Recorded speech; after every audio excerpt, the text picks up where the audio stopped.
ಈ ವಿಡಿಯೋ ನೀವು ನೋಡ್ತಾ ಇದ್ದೀರಾ ಅಂದರೆ ಯೂನಿವರ್ಸ್ ನಿಮಗೆ ಕೊಡ್ತಾ ಇರೋ ಮೆಸೇಜು ನೀವು ಫ್ಯೂಚರಲ್ಲಿ ಬಿಸ್ನೆಸ್ ಮ್ಯಾನ್ ಆಗೇ ಆಗ್ತೀರಾ. ನಿಮ್ಮ ಹತ್ರ ಜಸ್ಟ್ 10,000 ರೂಪಾಯಿ ಮಾತ್ರ ಇದೆ. ಅದೇ 10,000 ರೂಪಾಯಿ ಇಟ್ಕೊಂಡು ಬಿಸ್ನೆಸ್ ಮಾಡಬೇಕು ಅನ್ನೋ ಆಸೆ ನಿಮಗಿದೆಯಾ? ಜಸ್ಟ್ 10,000 ರೂಪಾಯಿಂದ ನಿಜವಾಗ್ಲೂ ಬಿಸ್ನೆಸ್ನ ಸ್ಟಾರ್ಟ್ ಮಾಡ್ಬೋದಾ? ನಾನು ನಿಮಗೆ ಪ್ರಾಕ್ಟಿಕಲ್ ಆಗಿ ಹೇಳ್ಕೊಡ್ತೀನಿ. ಇದನ್ನೆಲ್ಲ ಹೇಳೋಕೆ ನೀನು ಯಾವನೋ ಜಸ್ಟ್ ಕಂಟೆಂಟ್ ನಿಂಗೆ ಸಿಕ್ತು ಮಾಡ್ಕೊಂಡು ಹೋದೆ ಅಂದರೆ, ನಾನು 12,000 ರೂಪಾಯಿ ಇಟ್ಕೊಂಡು ಬಿಸ್ನೆಸ್ನ ಸ್ಟಾರ್ಟ್ ಮಾಡಿ ಇವಾಗ ಅದು ಲ್ಯಾಕ್ಸಲ್ಲಿ ಓಡ್ತಾ ಇದೆ.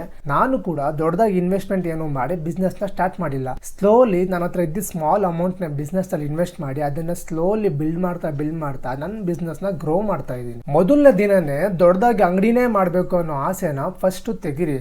ಬಿಸ್ನೆಸ್ ಮಾಡಬೇಕು ಅನ್ನೋ ಮೈಂಡ್ ಸೆಟ್ ಇದ್ದರೆ ಮಾತ್ರ ನೀವು ಆನ್ಲೈನಲ್ಲಿ ಫೇಸ್ಬುಕ್ಕು, ವಾಟ್ಸಪ್ಪು, ಯೂಟ್ಯೂಬು, ಇನ್ಸ್ಟಾಗ್ರಾಮ್ ಅಂತ ತುಂಬ ಪ್ಲ್ಯಾಟ್ಫಾರ್ಮ್ಸ್ ಇದೆ. ಅದು ಇಲ್ಲ ಅಂದರೆ ನೀವು ರೋಡ್ ಸೈಡಲ್ಲಿ ನಿಂತ್ಕೊಂಡು ಸಹ ಬಿಸ್ನೆಸ್ನ ಮಾಡ್ಬೋದು. ಬಟ್ ನಿಮ್ಗೆ ಅದು ಕೇಳೋಕ್ಕೆ ಅಜೀಬಾಗುತ್ತೆ. ಬಟ್ ಅಲ್ಲಿರೋವಂಥ ಪ್ರಾಫಿಟ್ಟು ನೀವು ಅಂಗಡಿ ಮಾಡಿ ನಿಮಗೆ ಸಾಲ ಕಟ್ಟುವಷ್ಟು ಮತ್ತು ಬಾಡಿಗೆ ಕಟ್ಟುವಷ್ಟು ನಿಮಗೆ ಮೈಂಡ್ ಸೆಟ್ನ ಅದು ಪ್ರಿಪೇರ್ ನಿಮಗೆ ಅಂಗಡಿ ಕೊಡೋಲ್ಲ. ಬಟ್ ರೋಡ್ ಸೈಡಲ್ಲಿ ನಿಂತ್ಕೊಂಡು ನೀವು ಯಾವಾಗ ಬಿಸ್ನೆಸ್ನ ಸ್ಟಾರ್ಟ್ ಮಾಡ್ತೀರಾ ನಿಮಗೆ ಪಾಸಿಟಿವ್ ಮೈಂಡ್ ಬರುತ್ತೆ.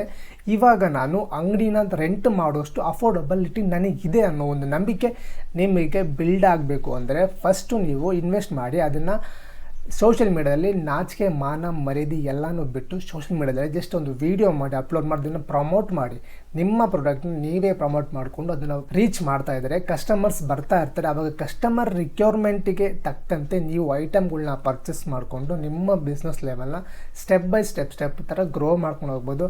ವಿತಿನ್ 6 to 12 ಮಂತಲ್ಲಿ ನೀವು ಶಾಪ್ನ ಇಡೋ ಅಷ್ಟು ಧೈರ್ಯ ನಿಮಗೆ ಅಲ್ಲಿಂದ ಬಿಲ್ಡ್ ಆಗೇ ಆಗುತ್ತೆ. ಆದರೆ ಒಂದು ಥಿಂಗ್ ನೆನಪಿರಲಿ, ಬಿಸ್ನೆಸ್ ಅಂದರೆ over night money making machine ಅಂತೂ ಅಲ್ವೇ ಅಲ್ಲ. ಕೆಲವು ತಿಂಗಳು ನಿಮಗೆ ಪ್ರಾಫಿಟ್ ಕಮ್ಮಿ ಆಗುತ್ತೆ, ಕೆಲವು ತಿಂಗಳು ನಿಮಗೆ ಪ್ರಾಫಿಟೇ ಆಗಲ್ಲ, ಫುಲ್ ಲಾಸಲ್ಲೇ ಇರ್ತದೆ. ಆದರೆ ಕಸ್ಟಮರ್ ರಿಕ್ವೈರ್ಮೆಂಟ್ ಏನಿದೆ ಅಂತ ಅದನ್ನು ನೀವು ಮೈಂಡಲ್ಲಿ ಇಟ್ಕೊಂಡು ರೈಟ್ ಪ್ರಾಡಕ್ಟ್ನ ಸೆಲೆಕ್ಟ್ ಮಾಡಿಕೊಂಡು ನೀವು ಸೇಲ್ಸ್ನ ಮುಂದುವರಿತಾ ಹೋದರೆ ಆ 10,000 ರೂಪಾಯಿ ಇನ್ವೆಸ್ಟ್ಮೆಂಟ್ ಒಂದು ದಿವಸ 20,000 ಆಗುತ್ತೆ, 20,000 ಬಂದು 30 ಆಗುತ್ತೆ, 30ಇಂದ ಡೈರೆಕ್ಟಾಗಿ 50,000 ಆಗೋದು ಗ್ಯಾರಂಟಿ. ನಾನು ಈ ಜರ್ನಿಯಲ್ಲಿ ಒಂದು ಥಿಂಗ್ ಮಾತ್ರ ಸ್ಟ್ರಾಂಗ್ ಆಗಿ ಕಲ್ತಿರೋದು ಏನಪ್ಪ ಅಂದರೆ ಮೈಂಡ್ ಸೆಟ್. ಸೊ ಗೈಸ್, ಬಿಸ್ನೆಸ್ನ ಸ್ಟಾರ್ಟ್ ಮಾಡೋಕ್ಕೆ ದೊಡ್ಡ ಅಮೌಂಟ್ಗಿಂತ ದೊಡ್ಡದಾಗಿ ನಿಮ್ಮ ಮೈಂಡ್ ಸೆಟ್ ಪಾಸಿಟಿವ್ ಆಗಿ ಥಿಂಕ್ ಮಾಡ್ತಿದ್ರೆ ಏನಾದರೂ ಒಂದು ಮಾಡಬೇಕು ಅನ್ನೋ ಥಿಂಕಿಂಗ್ ನಿಮ್ಮಲ್ಲಿ ಅವಾಗವಾಗ ಬರ್ತಾ ಇದ್ದಾರೆ, ಅತಿ ಶೀಘ್ರದಲ್ಲಿ ಏನಾದರೂ ಒಂದು ದಾರಿ ಯೂನಿವರ್ಸ್ ನಿಮಗೆ ತಂದು ಕೊಡೋದಂತೂ ಗ್ಯಾರಂಟಿ.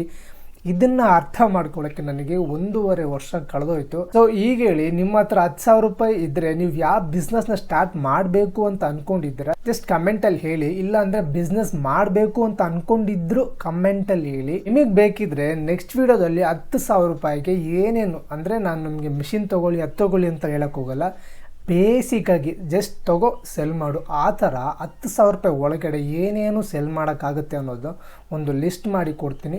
ವೆರಿ ಸಿಂಪಲ್ಲಾಗಿ ಮಾಡಿಸ್ತೀನಿ. ಇದು ನನ್ನ ಪ್ರಾಮಿಸ್. ಈ ವಿಡಿಯೋ ನೋಡ್ತಾ ಇರೋ ಪ್ರತಿಯೊಬ್ಬರು ನೆಕ್ಸ್ಟ್ 12 ಮಂತ್ಸ್ ಒಳಗಡೆ ನಿಮ್ಮ ಬಿಸ್ನೆಸ್ ಸ್ಟಾರ್ಟ್ ಮಾಡ್ತೀರಾ. ಒಂದು ಯೂನಿವರ್ಸ್ ನಿಮಗೆ ಕೊಡ್ತಿರೋಂಥ ಮೆಸೇಜು. ಈ ವಿಡಿಯೋನ ಲೈಕ್ ಮಾಡಿ, ಕಮೆಂಟ್ ಮಾಡಿ, ಶೇರ್ ಮಾಡಿ. ಇದೇ ರೀತಿ ಕ್ವಾಲಿಟಿ ಮೈಂಡ್ಸೆಟ್ ವೀಡಿಯೋಗಳಿಗೆ ನನ್ನ ಪೇಜ್ನ ಫಾಲೋ ಮಾಡ್ಕೊಳ್ಳಿ. ನನ್ನ ಹತ್ರ ವ್ಲಾಗ್ ಬರುತ್ತೆ, ಬಿಸ್ನೆಸ್ ಐಡಿಯಾಸ್ ಬರುತ್ತೆ, ನನ್ನ ಪರ್ಸ್ನಲ್ ಗ್ರೋತ್ ಬರುತ್ತೆ, everything included in this channel. So this is real Manoja. See ya.